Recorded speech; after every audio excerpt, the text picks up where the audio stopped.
Yes, I have. Distinguished guests, my lecture is entitled Israel within the 1967 demarcation lines is already a binational state. What determines a binational state is the percentage of the original population versus the Palestinians living in Israel. The demographic threat posed by the Palestinian Arabs, who are today citizens of Israel, is the most existential threat facing the Jewish people. This subject has been closest to my heart for the past 30 years. That is, how to assure the survival and even the development, why not, of a Jewish democratic state in Israel for generations to come. Only a Jewish democratic state, NATO, can assure that the Jews will remain a majority in their own state. This may shock some of you, especially those with liberal left-wing sensibilities, but most of the ordinary Israeli I speak with will tell that I say out loud what many of them think in their hearts, but are afraid to express. They even at first think I look like a Smolanit and hesitate, or even are afraid to talk. Who knows what the thought police could do? But I managed to assure them quickly enough. It is said that demography is destiny. Is there anyone in this audience who agrees with following the proposition, if and when the Arab Palestinians with Israeli citizenship and full rights become a majority in the state of Israel, then the state of Israel will cease being a Jewish state and will become a de facto and a de jure Arab Palestinian state? Does anybody disagree with this? Free elections seem to be the only criteria of democracy that the international leadership is capable of defining, especially the successive US administrations. By so doing, they have propagated violence, chaos, murder, and mayhem.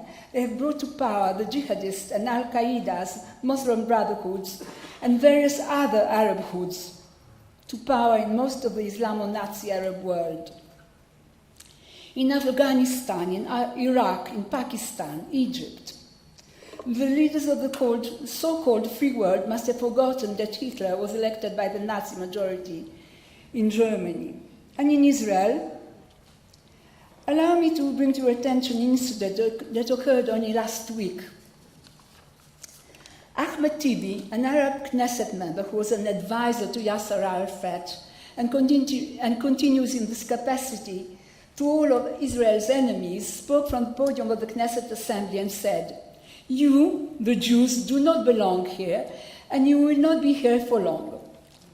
Prime Minister Netanyahu stood up and responded, "No, you, the Arabs, do not belong here, and you will not be here for long." Do you remember? I'm only kidding.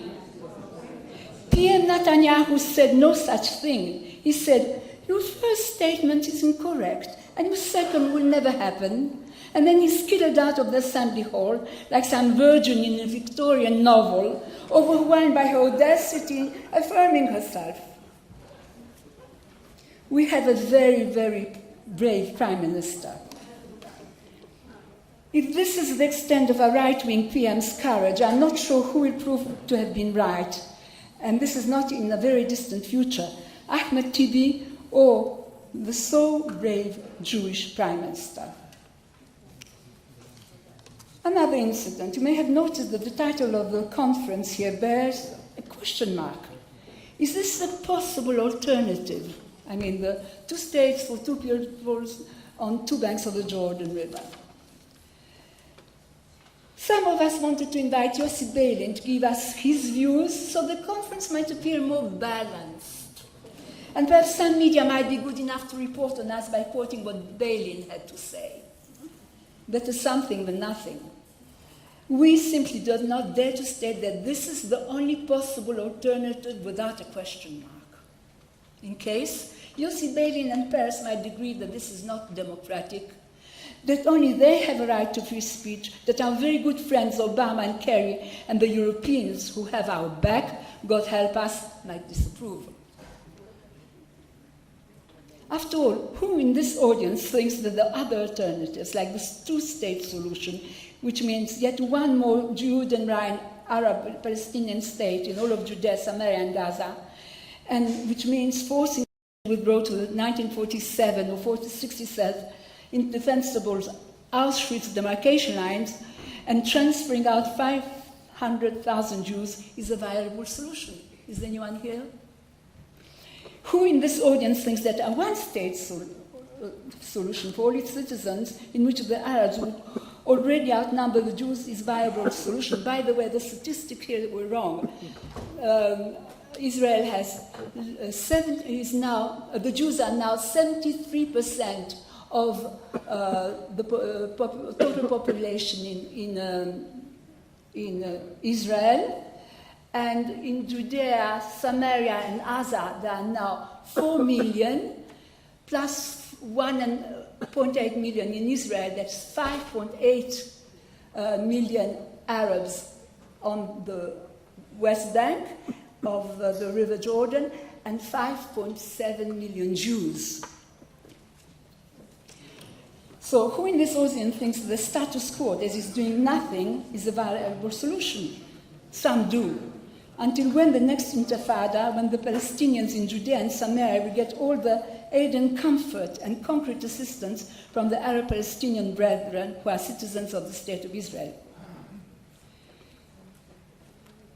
Who thinks that the whole world is and will be against us unless we give the Arabs everything they want? Who thinks that the pressure on Israel will then abate, or that will somehow manage to survive a bit more? And then all the world will be on our side, right? So where should we put a question mark? A Jewish state on the moon? Excuse me. Another interesting item in the news. At a press conference in Cairo last week, Mahmoud Abbas said that no Israeli, neither soldier nor civilian, would ever remain present in Palestine. Did our government or its brilliant negotiating team call a press conference and say, in that case, the State of Israel does not wish to rule over a single Palestinian Arab living on its territory. Therefore, we need mutual and reciprocal principles. A quid pro quo. In that case, no Palestinian Arab will be able to remain in the State of Israel. And why not? How can we expect others to respect us if we do not respect ourselves? The Arabs already have 21 vast states without any Jews. Why should not the Jewish people have one tiny little state all of their own, where they can live in safety without Arabs who declare loud and clear for all to hear that they intend to destroy the State of Israel from within? Just listen what the Arab MKs in our Knesset say at every opportunity. Israel belongs to the Arabs, and we will send the Jews to the sea, grosso modo. There's never any other message. Instead, our intellectually challenged mistress of injustice and the self-appointed high priestess of the peace camps negotiations, not to call her Nehed, as she has been often called in the press, is negotiating with her friends from the Palestinian Authority about what? Giving up Jerusalem and establishing a Palestinian state in Judea and Samaria, in order to make it easier for them to shoot us out of the land of Israel. Our mistress of injustice is making enormous efforts to prevent a bill proposed by the majority of the Knesset to define the State of Israel as a Jewish democratic state. She does not seem to be intellectually capable of understanding what the concept of a democratic regime really entails. Let us tell her. It means that a democratic regime is based on several sine qua non criteria, such as equality for the law. That means equality for the Jews also. That Arabs who throw stones at Jews and Jewish vehicles are guilty of premeditated murder and should be prosecuted for such. Jews who draw graffiti against the Arab murderers are guilty of free speech. Nekuda. Democratic institutions of state must not be under the control of political parties, such as the Israeli High Court of Injustice, who invariably overrides the elected Knesset to further the anti-Jewish agenda of its non-elected leftist anti-Jewish members. This is the High Court of Israel.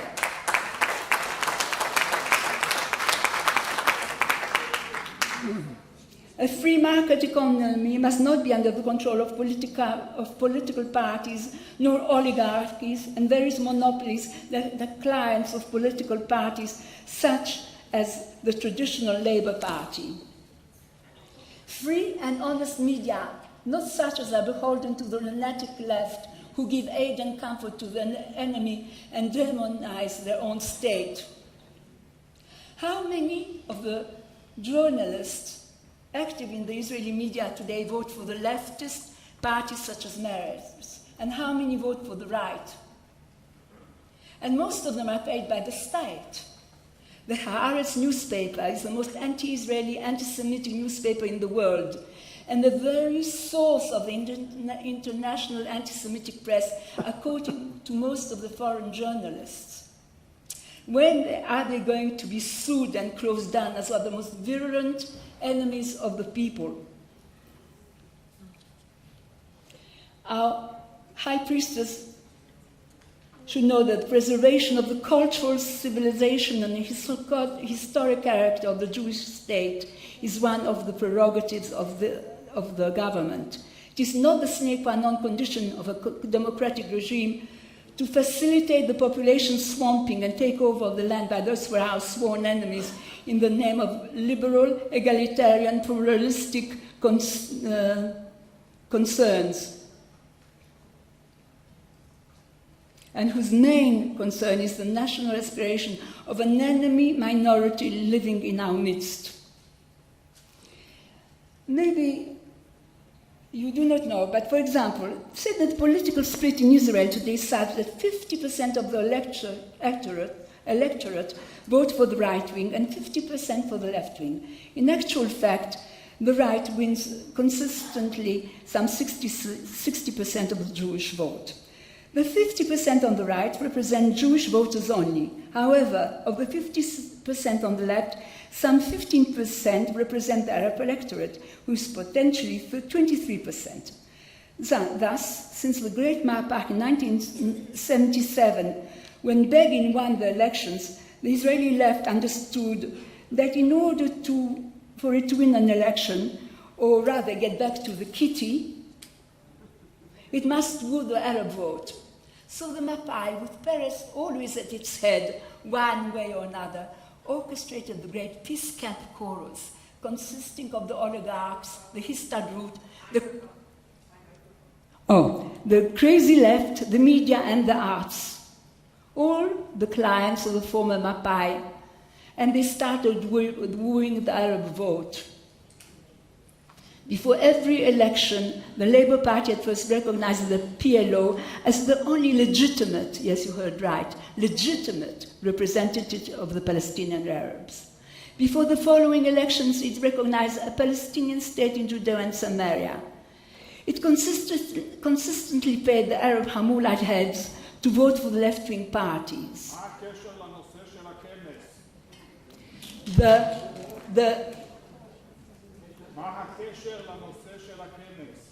I'm talking about the Palestinians living with Israeli citizenship and how they are being aided and comforted by the left. The Jewish people proved stronger, and the majority for the right-wing parties prevailed ever since. Thus, the left represents only some 35% of the Jewish electorate at the very most. Its written and unwritten policy is to make an alliance with the Arab parties and thus rule over the majority of the Jewish people in the state of Israel. In fact, the criminal and murderous Oslo Accords were passed in the Knesset in 1993 by the Rabin government with the support of the 11 Arab MKs plus 2 MKs that he bribed away from the Tzomit party in exchange for Mitsubishi and a vague governmental post. One of these MKs is sitting in jail for drug trafficking. The other is hopefully in hell where he belongs. The Oslo Accords, wherein the government of Israel brought Arafat as his gangsters, who at the time safely in Tunis, Judea and Samaria, and gave them arms and trained them together with wills to establish a Palestinian state therein. As I only have 5 minutes, I'm going to cut short and tell you that today in the state of Israel, the Jewish majority is dwindling. Not only is it dwindling, but it is getting older, while the Palestinian majority is growing, and especially it is getting younger and of childbearing age. How many of you have been to the Liberty Bell Gardens, not more than 100 meters from here recently? Did you notice something? On an ordinary day, there are no Jews there. Thank you. There are no Jews there. Only Arabs, huge hamulas, nearly all of the women veiled like in the most radical Arab states, with lots and lots of children. The same is in our shopping malls, the same is in the mixed villages, not to mention in the Galilee, where the Arabs are harassing the Jewish farmers and are buying out the land. There are already a majority in the Galilee. In the Negev, have you seen wall-to-wall Bedouin tents and jeeps and villas, population swamping, desertification, crime? I'll skip to the very end, and that will be it.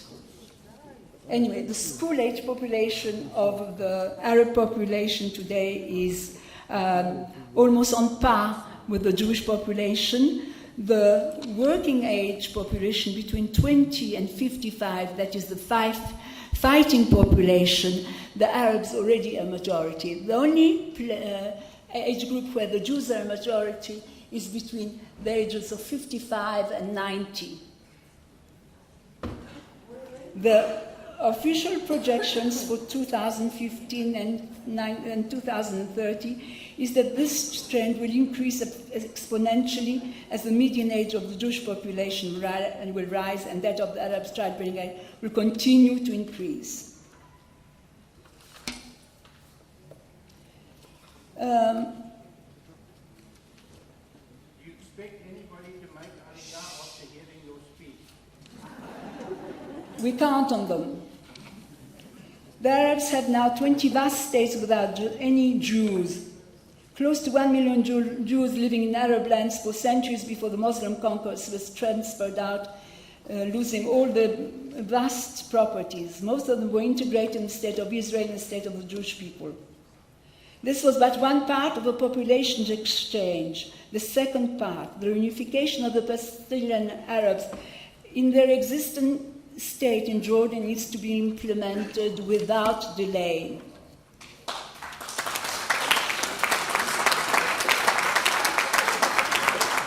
Is there therefore ultimately a more moral, just and viable solution than to reunite the Arab populations in their existing state in Jordan, and they are nearly 4 times that of Israel? To conclude, when Herzl proposed the establishment of a Jewish state for the Jewish people in the historic land of Israel, few people thought it was viable. Today, more than 100 years later, we have, by blood and the sweat of our brows, in the face of all odds, established a vibrant, economically successful Jewish state beyond people's wildest dreams. However, the state is more and more under threat. The greatest existential threat is the demographic one. Only a total separation of the Jews and the Arabs can assure some quiet and the survival of the Jewish state. The only just, logical, defensible, viable border is the Jordan River. This is merely an extension of Herzl's vision.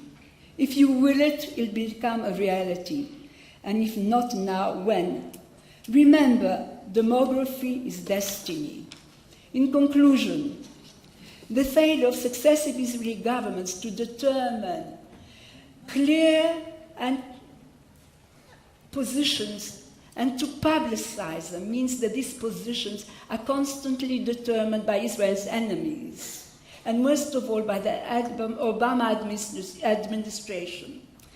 Israel's most perfidious enemy to date. Such a lack of policy is nothing less than an invitation to be kicked. We have always left the initiative to our enemies for lack of intellectual wherewithal, has brought on us nothing but contempt and more pressure to commit suicide. No one has been more remiss in this aspect than the present Prime Minister Netanyahu in his close to a decade-long lack of leadership. It is clear that he's burnout and is leading us to the most dangerous compromises, both in principle and in facts on the ground. It is incumbent for Israel to promote regime change in 3 strategic governments, Jordan, the USA, and last but not least in the State of Israel.